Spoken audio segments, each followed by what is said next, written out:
I see that we are live and on the air. Good afternoon, everyone. This is the Vermont State Senate Committee on Institutions. Today is March 24th, 2021.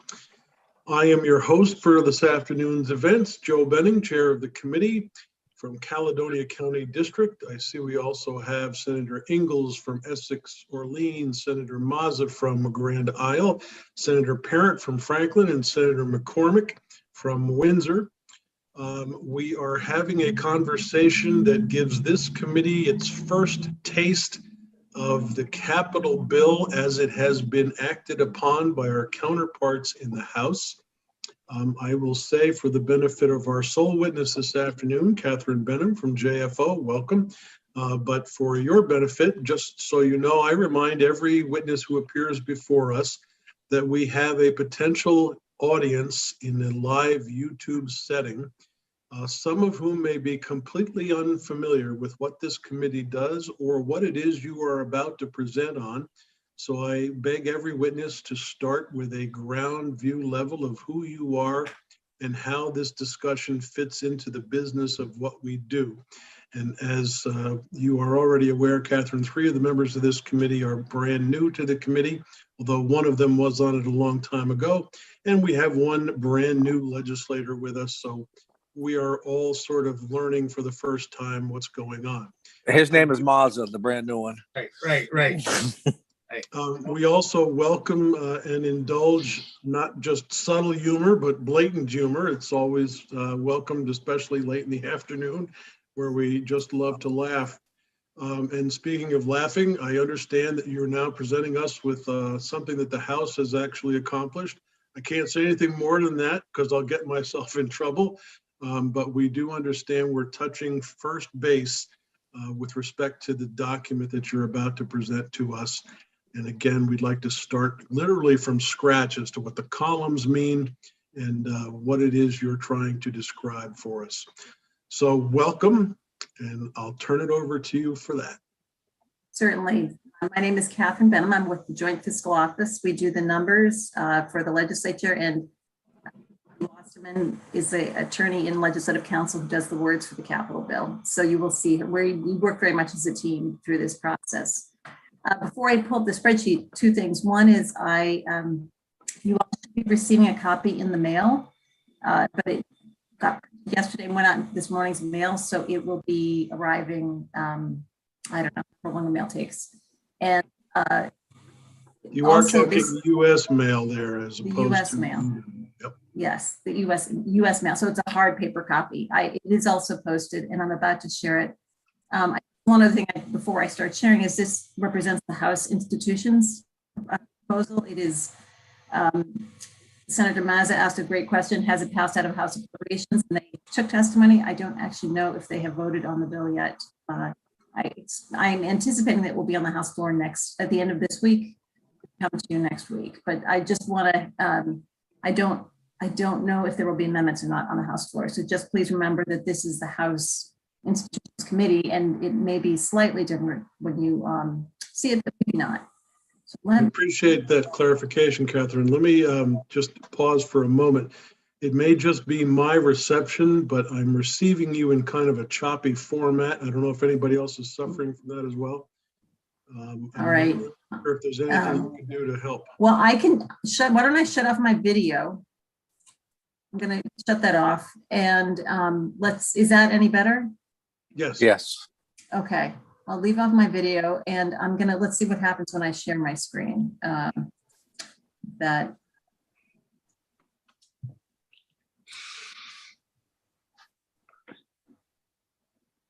you see this okay? Yes. And is the size a little bit, that would be helpful. Okay, and is the audio okay, even with this, with me? Can you hear me okay? So far, so good. Okay. Yeah, what I'm hearing is not great, Catherine, but I can understand you. It's just sort of. Well, maybe. So, another option is I could call in, turn off my video audio on this and call in on my phone. Should we try that? That's up to the chair. Let me, all right, I'm gonna mute myself.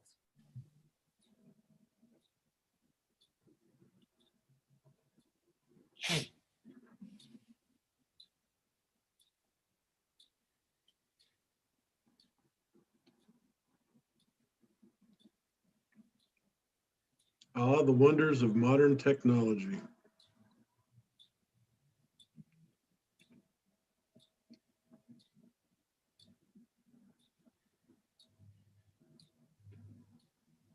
You notice they're, Mr. Chair, they're rounding them all up. The figures are rounding them up. They won't let me do it. I always do it. They're rounding them up already.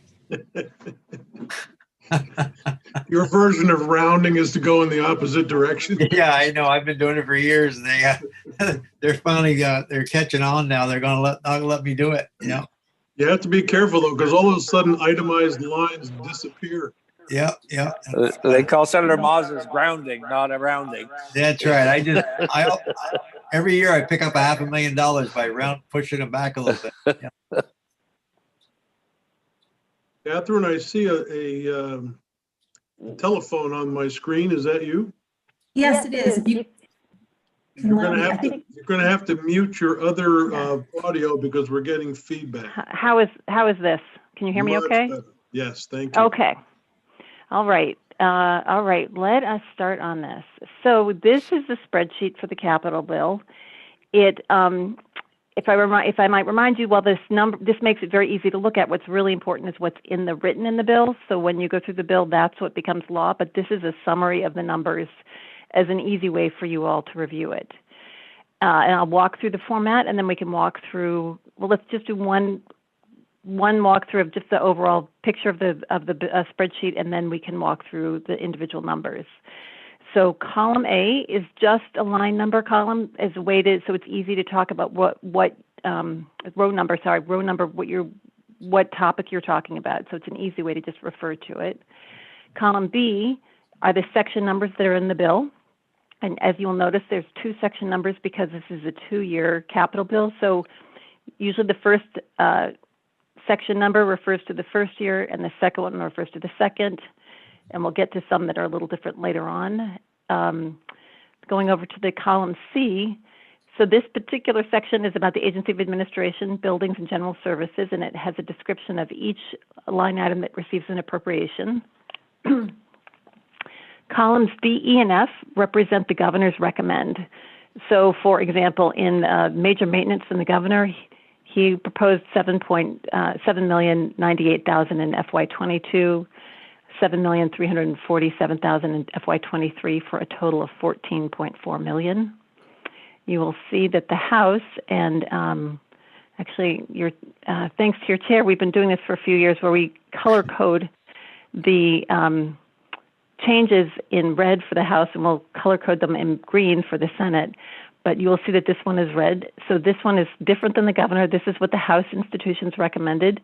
So they had $7.1 million in FY22, $7.3 million in FY23 for a total of $14.4. And the final set of columns is just the difference between them. So you will see that the House added 4,300 more in FY22. They added 3,000 more in FY23 for a total of 7,300 more in this particular line item. They're taking my fun away, Catherine. They're taking my fun away. They're I know. Oh, God. I know. They, yes, they did. I thought about that. I was like, oh, okay. So, well, you'll have to have fun some other way. Yep. That's what I was thinking.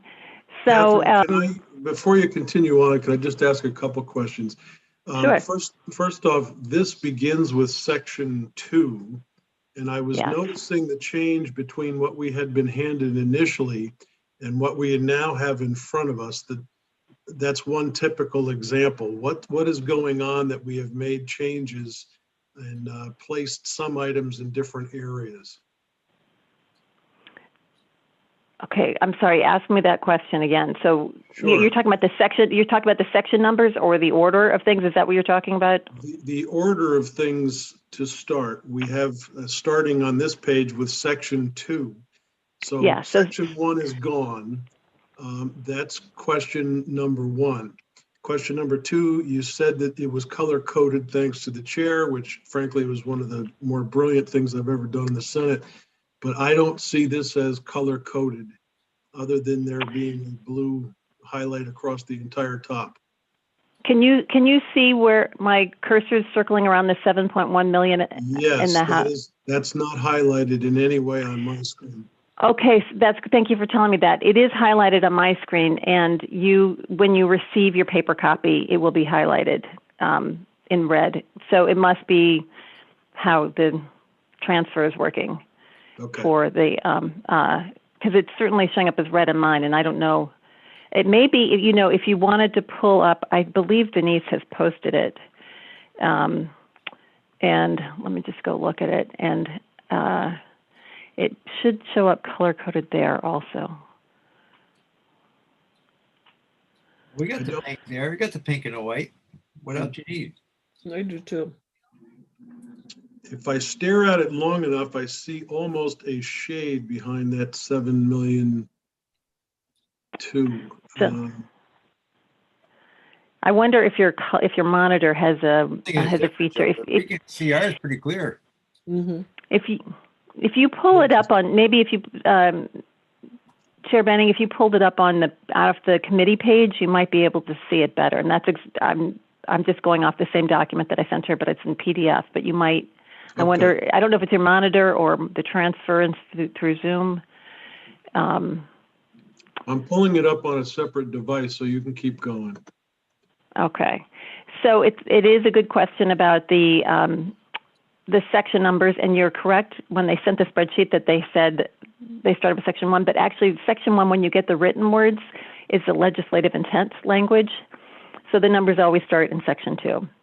Okay. So when Becky comes to walk you through it, it's talking about how much you're authorizing for the act, and that the fact that there's a 2-year bill, and she'll walk you through more of that language when she is here in person. So I'm wondering, maybe what makes sense is to just walk through the ones that have been changed by the House. Is that? That's fine. Is that what? Okay.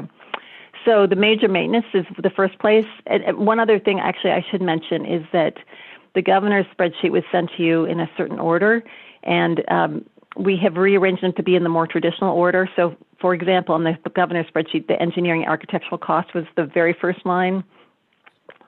Our historic precedent is to lead with major maintenance and have engineering second. So that is an example. The BGS section has been reordered from the governor. We try to put like things together, and so there will be, you can't walk straight from one spreadsheet to the other. But the numbers for the governors, I have resorted also, so those are all accurate. Well, it was the administration that screwed up, not the House.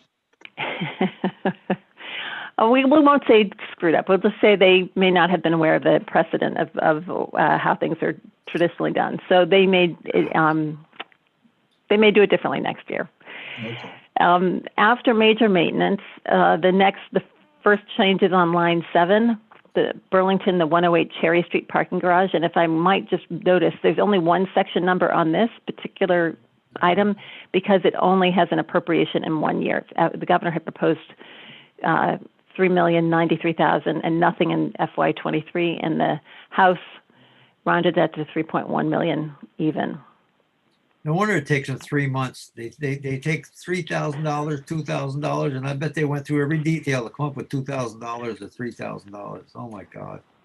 Yeah, well, we got to go back through it and figure out how to get those walleye guys their money. Yeah, God, well, Take us 3 months. That's easy. The next change is the Montpelier on line 8, the Montpelier, the State House maintenance of interior historic finishes, and the governor had $51,000 and $53,000, and the House went to 50 the first year and $55,000 the second year. Okay. The next change is line 9, the Montpelier State House exhibition, interpretation, design, and construction. That it was at $41,000 and $42,000 as recommended by the governor, and it's going to $40,000 and $45,000. The next change would be Newport, the Newport Courthouse Replacement Planning and Design.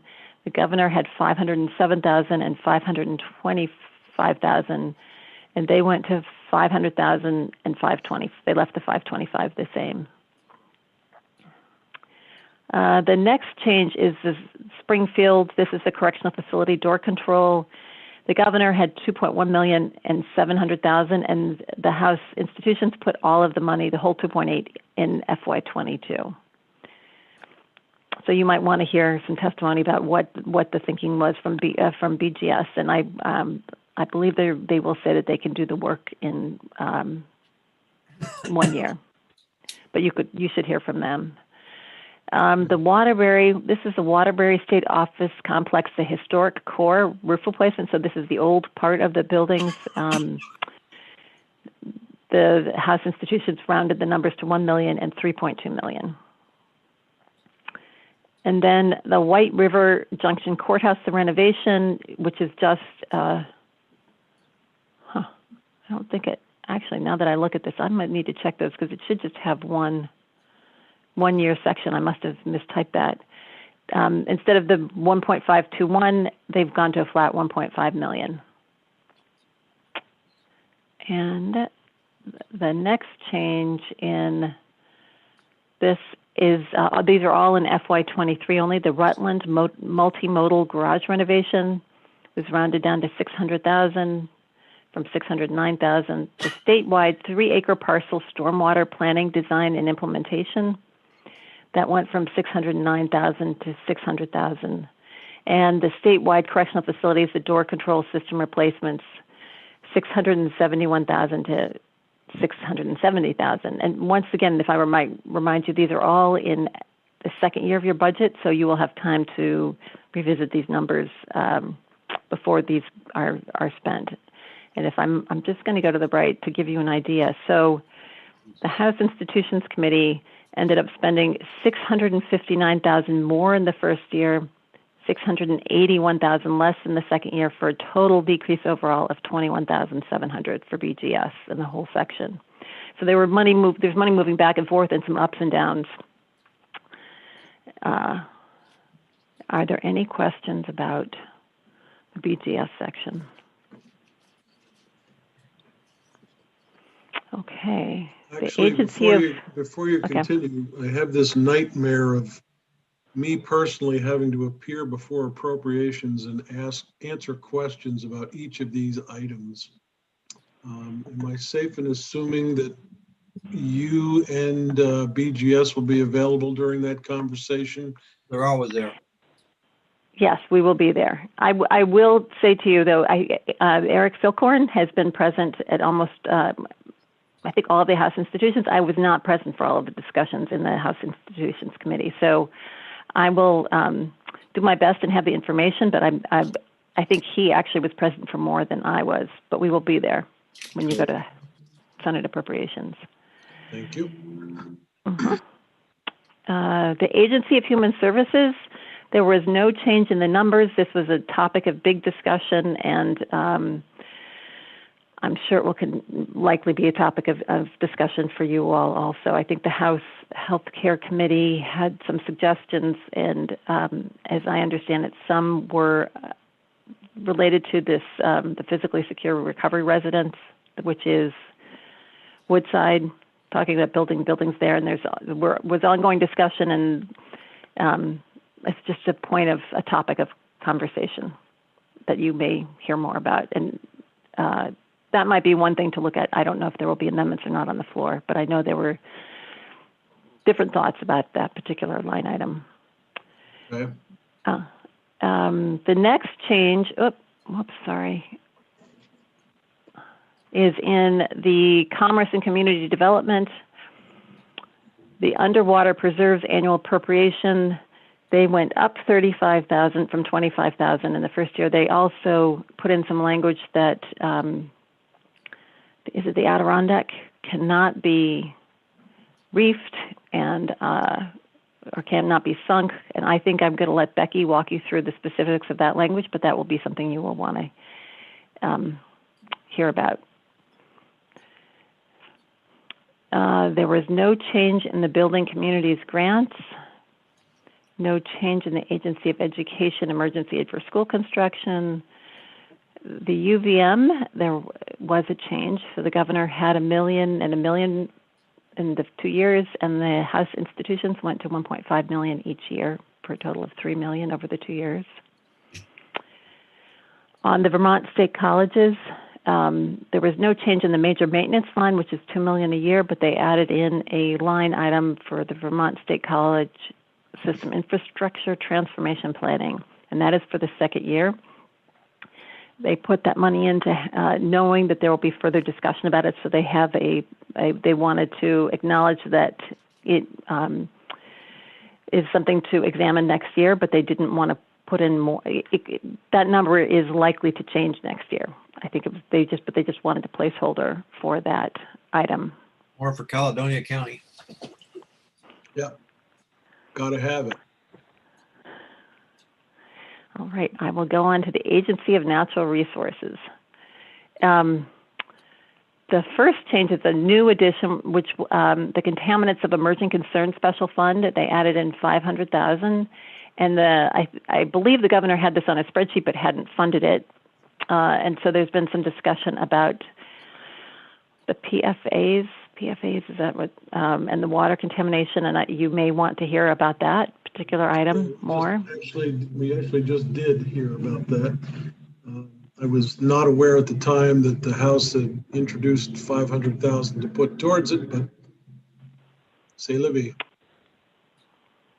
Well, it's good that you heard about it then. So, and then the next one, I have not. I realizing this. Oh no, and the reason this is highlighted in red is because that's a new item that wasn't on the wasn't funded in the governor. The next change is forest parks and recreation, and they rounded to $5 million in the first year, and then they went down on $4.4 million in the second year. You may want to hear from the commissioner about that. What the implications are for him on that. I'm trying to look over here at the end. So they went up. So overall, they went up $65,000 in the first year, but dropped almost $600,000 in the second year for a net decrease of $533,000. Wow. Let me just pause you, Catherine. Denise, if you could make a note of that, we'd like to talk to the commissioner on that, please. I'll assume Denise heard me.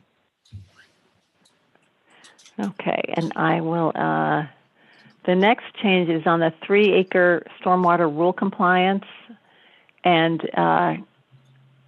they put all the money in 1 year as opposed to having it in 2 years, and they rounded it to 325 instead of 329. So you might want to also talk about that item with him when he comes in as well. And the next change is the addition of the Green Mountain Club, the Long Trail acquisition. I don't know have you heard from them at all? There was earlier conversation about it. This is obviously before the House decided to put in the 85. So we are going to have Mike DeBonis come in and talk on the subject. So I don't know whether we need to bring in Commissioner Schneider with that as well. Actually, I don't know that you do. I can't speak to that. But I was thinking about you want the Green Mountain Club in, so that is a new line item in the bonus. Okay, it might behoove us, Denise, to bring both in on the same day. Michael can talk about everything. I mean, Commissioner Schneider can talk about everything that's added into this list, and if he's still available when Mike DeBonis comes in, he can join the conversation there as well. Okay, I have DeBonis coming in on Friday Okay, at 1:30ish. let's ask Commissioner Schneider if he's available. Okay, great. Thank you. Okay, Catherine.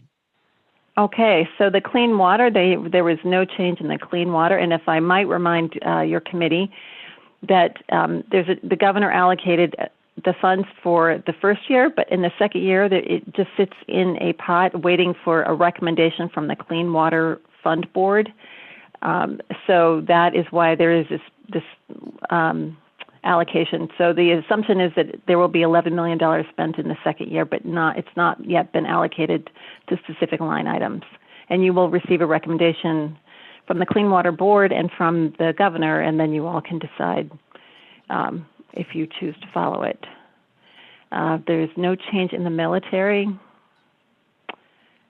Department of Public Safety, the Williston Police Williston Public Safety Field Station.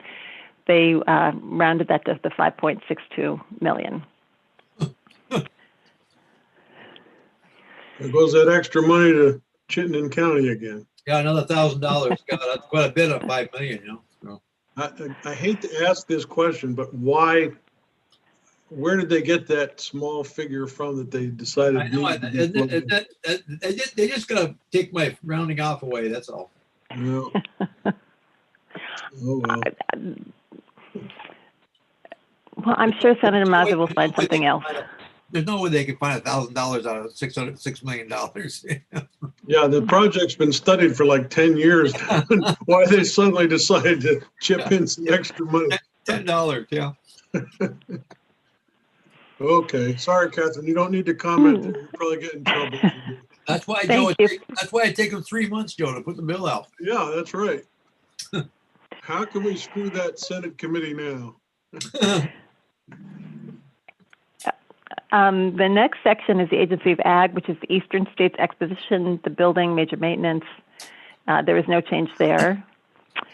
On the Vermont Rural Fire Protection, the dry hydrant, the appropriation was dropped from 125,000 each year to 100,000 each year. And it was I missed this testimony, but it was my understanding that the dry hydrant folk said that they wanted just 100,000 each year. I don't know if you've heard from them. Yeah, I think they told us to, yeah. Yeah, Okay. they decided, and this is their quote, they were saturated. Hey. That was their quote.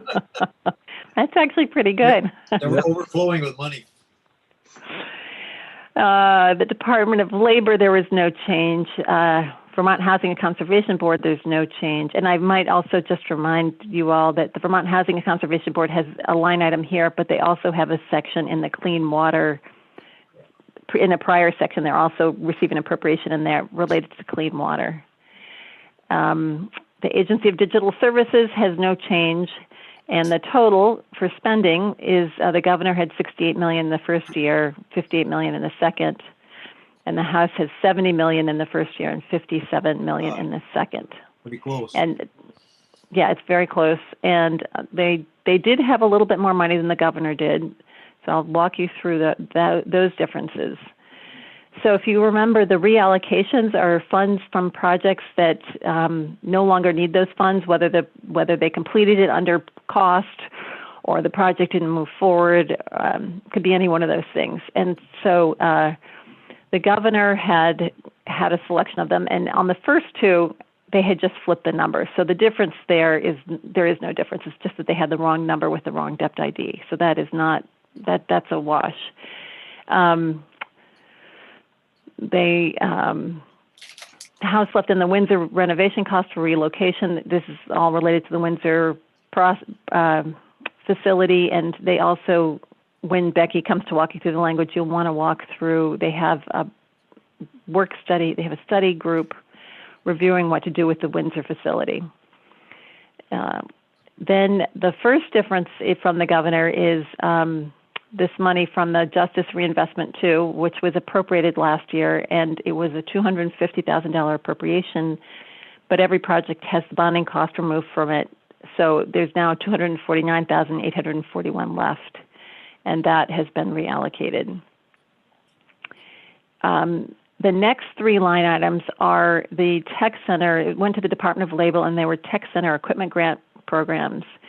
And they no longer need these monies. And the governor had two of the three, and the House had found an even older one that was not being spent. So there was a little bit more money and one more year's worth of project money to reallocate for those three. And then the next two are this public safety grants right here, are the school safety and security grants, and those grant programs have also closed out, and the monies that have been returned are $955,000 in the one from 2018 and $588,000 from 2019. So there was a difference. I'm going to scroll to the right.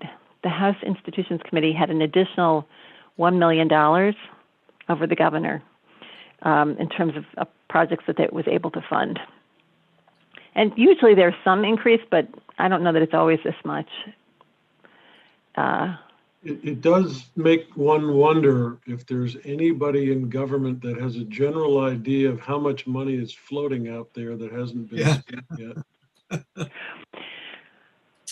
Well, I can tell you, I do get, for the House Committee, I get a listing usually in the end of January of all the capital funds projects and the money that has not yet been spent. And then they have their repo committee that looks the ones that are more than 2 years old, because that's the language. Basically, projects have 2 years to spend their money, and they ask those agencies and departments why they haven't spent it yet and if they're planning to reuse it. And so that is one of the outcomes of some of these extra ones, and finding money that was the governor had, but there's actually was more. So that process is out there. You know, it's not perfect because not everybody. It's hard to tell from an accounting if people have plans for a project that hasn't quite finished. So you have to go through the process of asking about it.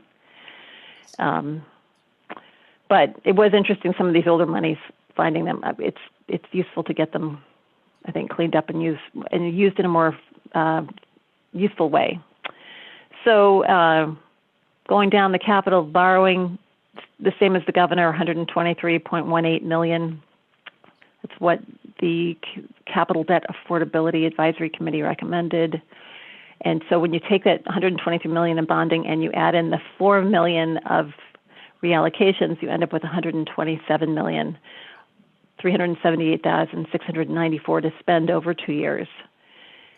And then this very last bottom example says, okay, you're spending 70 million in the first year, and you have 127 million in revenue, so that leaves you with 57 million for the second year. And sure enough, in the second year, the House spent exactly the revenues available, and so they have spent all the money. They didn't spend more, and they didn't underspend. This is not a tough bill, Joe. Yeah. I don't see that we're going to have a whole lot of contention with it. No, not much going on. But the small tweaks, I'm still working on a piece of legislation that involves historical artifacts. That's a conversation for another day, but that shouldn't be a big deal with the House. Catherine, I want to thank you for bringing this to us, and you fit the afternoon perfectly with what we had for overkill on the Senate floor. But I'm sure we're going to have some more conversation as we go. Probably one of the first things I'm going to do is ask Alice Emmons to come on in and just justify what each of these changes is all about. But beyond that, thank you very much for making that presentation. I don't know if anybody on the committee has any questions or comments. No, good job. Thank you. Well, Anything thank you else all. want to tell us? No, I think having the Chair Emmons in would be a great step forward, and I'm sure Becky Wasserman will have a section by section summary. And I think there may be some, pieces of language that you all may, while the numbers aren't maybe that different, and you may have some slight changes there may be some other sections that you all want to revisit when you hear from them. Okay. All right. Thank you very much, Denise. That ends our scheduled talk for this afternoon. So if you could take us off YouTube.